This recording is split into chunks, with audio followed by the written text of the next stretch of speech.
హ్మ్. డాక్టర్ గారు, ఈ మధ్య కాలంలో చాలా టెక్నిక్స్ వచ్చేసాయి. రోబోటిక్ సర్జరీ గురించి కూడా వింటూ ఉన్నాము. అయితే మీరొక ఇంటర్వ్యూలో చెప్పారు, దానికి దీనికి పెద్ద తేడా ఏముండదు. ఫారెన్ నుంచి మాకలా చెప్తేనే చేస్తాము అని.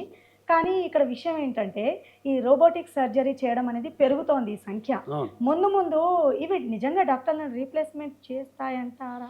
లేదు, రోబోటిక్స్ ఎన్నొచ్చినా సరే doctor input, doctor intelligence, doctor touch ఉండాల్సిందే తప్పదు. హ్మ్. హ్మ్. ఇప్పుడు మేము చేసే రోబోటిక్ జాయింట్ రిప్లేస్‌మెంట్స్ నేను ఇంట్లో కూర్చుంటే రోబోట్ చేయదు. నేను పక్కన ఉండాలి, రోబోట్ చేయిని పట్టుకోవాలి. ఓకే. దాన్ని సెమీ ఆటోమేటెడ్ రోబోట్ అంటారు. అట్లా ఆటోమేటెడ్ రోబోట్స్ ఉంటాయి కొన్ని. దానికి కూడా నేనే గైడెన్స్ ఇవ్వాలి.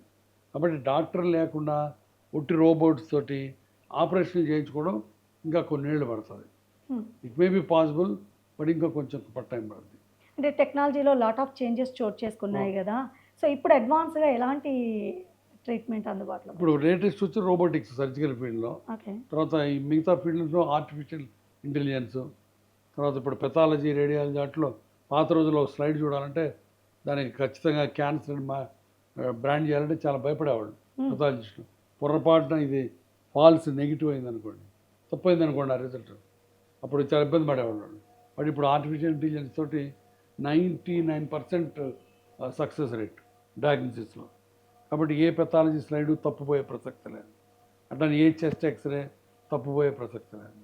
కాబట్టి artificial intelligence, big data, machine learning ఈ 3 కలిసిపోయి ఒక హెల్త్ కేర్‌లో ఒక అద్భుతమైన ప్లాట్‌ఫామ్ క్రియేట్ చేశాయి.